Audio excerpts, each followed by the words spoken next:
नमस्कार। हमारे YouTube channel स्वर योगा नंबर 1 में आप सभी का बहुत बहुत स्वागत है। शरीर का शुद्धिकरण हम कैसे करें, इस पर हमारे पास कई सज्जनों के कमेंट भी आए हैं और शरीर का शुद्धिकरण करना क्यों जरूरी है तत्व ज्ञान प्राप्त करने के लिए, ये जानना बहुत ज़रूरी है। यदि आप तत्व ज्ञान सीखने का प्रयास कर रहे हैं और आपको लगता है कि तत्व ज्ञान मेरा लक्ष्य है, तो ज़रूर इन बातों को अपने मन मंदिर में उतारें, जिससे आपको तत्व ज्ञान का पूरा ज्ञान हो सके। शरीर का शुद्धिकरण तत्व ज्ञान के लिए बहुत बड़ी भूमिका है। इसके बगैर हम उस सीढ़ी पर पहुंच ही नहीं पाएंगे जिस सीढ़ी पर हम पहुंचने का विचार कर रहे हैं। और साथियों, कई लोग तो ऐसे भी हमारे पास कमेंट करते हैं कि कहते हैं कि हमें पृथ्वी तत्व की शुद्धिकरण करने का कोई उपाय बताएं, जल तत्व की शुद्धिकरण करने का कोई उपाय बताएं, क्योंकि उनके मन में ऐसा भ्रम है कि हम जल तत्व की शुद्धि कर लेंगे तो हम बहुत पैसे वाले बन जाएंगे, क्योंकि जल तत्व तत्काल लाभ देता है, और हम पृथ्वी तत्व की शुद्धि कर लेंगे तो हम बहुत पैसे वाले बन जाएंगे, अमीर बन जाएंगे। साथियों, ये बहुत बड़ा भ्रम है, क्योंकि जब तक हम अपने इस शरीर की ही शुद्धि नहीं कर पाएंगे तो फिर हम जल और पृथ्वी की शुद्धि कैसे कर पाएंगे? बिल्कुल नहीं। ये तो बहुत ऊंची सीढ़ी है। समझो कि माउंट एवरेस्ट की कितना ऊंचाई है, इस प्रकार से इससे भी और कई गुना ज़्यादा तत्वों तक पहुंचने के लिए। तो पहले हम अपने शरीर का शुद्धिकरण करेंगे, इसके बाद में ही हम तत्वों की बात करेंगे।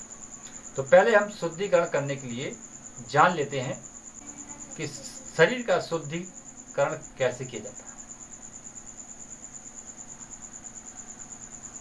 आज मैं आपको शरीर के शुद्धिकरण करने का बहुत ही सरल, बहुत ही अच्छा उपाय बताऊंगा। इसके ऊपर मैं पहले वीडियो बना चुका हूं, परंतु वो प्राणायाम के जरिए मैं बताया था, परंतु आज हम आपको उसी प्राणायाम को और गहराई से बताने के लिए प्रयास करेंगे। चलिए जानते हैं कैसे। शरीर का शुद्धिकरण करने के लिए एक प्राणायाम है पूरक कुंभक रेचक प्राणायाम। इसे हम सब लोग जानते हैं, परंतु इसके अंदर गुण क्या है वो हमें कम तौर पर मालूम है। तो आज हम इसी व्यायाम के दौरान आपको अपने शरीर शुद्ध करने की पूरी प्रक्रिया बताएंगे, बिल्कुल एक एक करके। बस आप लोग ध्यान से वीडियो देखें। पूरक जो है, हमारी जो श्वास है, श्वास जब हम भरते हैं, अंदर ले जाते हैं और फिर हम पूरी श्वास को खाली करते हैं और फिर हम उड़ान बंद लगा देते हैं, तो इसे कहते हैं पूरक। और जब हम उड़ान बंद मेरा लगता है, इसके बाद में जब उड़ान बंद हम खोलते हैं, उसके बाद जब हम श्वास को भरते हैं पूरे पेट में और वो पेट हमारा गुब्बारे की तरह फूल जाता है और उसे हम रोक लेते हैं। जब हम रोक लेते हैं तब उसे कहते हैं कुंभक। अब हमारा कुंभ के घड़े की तरह पेट हो गया है, कुंभक। और जब हम उस कुंभक भरी हुई श्वास को धीरे से रेचक करते हैं, यानी निकालते हैं, तो इसे कहते हैं रेचक प्राणायाम। 3 प्राणायामों का नाम है एक साथ पूरक कुंभक रेचक प्राणायाम। अब इनके कार्य क्या हैं? पूरक हमारी नाड़ियों को सक्रिय कर देता है।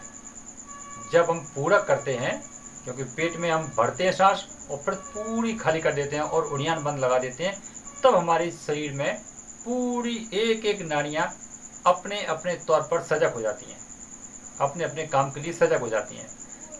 क्योंकि उस समय हमारे शरीर में बहुत बड़ा बदलाव हो रहा होता है, तो उस समय वो नाड़ियाँ इस बदलाव को पढ़ती हैं, तो इससे वो नाड़ियाँ हमारी सक्रिय हो जाती हैं।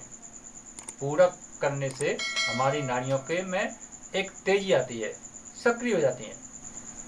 तो पूरक का काम है सक्रियता बढ़ाना। अब आता है कुंभक प्राणायाम। तो कुंभक हम जब श्वास को रोक लेते हैं, इससे हमारे अंदर जो नाड़ियाँ सक्रियता में थी, फिर उनके अंदर स्थिरता बढ़ती है, धैर्य बढ़ता है, और वो संचार जो कर रही हैं अपने शरीर के अंदर, वो उनमें एक ठहराव आता है। उस समय वो नाड़ियाँ हमारे शरीर के संकेतों को अच्छी तरह से पढ़ने लगती हैं और वो ठहराव में चलती हैं आराम से। और उनके अंदर जो नाड़ियाँ जो चल रही हैं, उनके अंदर जो द्वेष हैं, विकार हैं, वो फिर हम धीरे धीरे से श्वास छोड़ते हैं तो रेचक प्राणायाम के द्वारा वो विकार, पाप, दोष बाहर निकल जाते हैं। तो ये जो पूरक, कुंभक और रेचक प्राणायाम है, हमारे शरीर को पूरी तरह से शुद्ध करता है। इससे हमारा मन शुद्ध होता है, इससे हमारा तन शुद्ध होता है और इससे हमारी आत्मा शुद्ध होती है। तो ये होता है शरीर को शुद्ध करने का पूरा पक्का 100% वाला उपाय। अब ये मैं 100% इसलिए कह रहा हूँ क्योंकि मैंने इसे अपने जीवन में अपनाया है और मैं अभी भी करता ही रहता हूँ। क्योंकि एक ये कोई भी हो जो ईश्वर की बात करता है, परम सत्य की बात करता है, तो वो निश्चित कहीं ना कहीं, भले वो गृहस्थ जीवन में हो, पर वो योगी के रूप में है। तो इसलिए पूरक, रेचक, कुंभक प्राणायाम मैं खुद करता हूँ और इसके अनुभव मैं आपको शेयर कर रहा हूँ। तो सज्जनों, पूरक, रेचक, कुंभक प्राणायाम से आप अपने शरीर को शुद्ध कर सकते हैं। जब शरीर हमारा शुद्ध हो जाता है, इसके बाद में ही हम परमात्मा को प्राप्त करने का या तत्वों की शुद्धि करने का हम विचार कर सकते हैं। तब तक हमारे विचार सब व्यर्थ हैं। तो सज्जनों, वीडियो को शेयर जरूर करें, लाइक करें और अपने कमेंट हम तक जरूर पहुंचाएं। फिर मिलेंगे ऐसे किसी अगले वीडियो में, तब तक के लिए नमस्कार।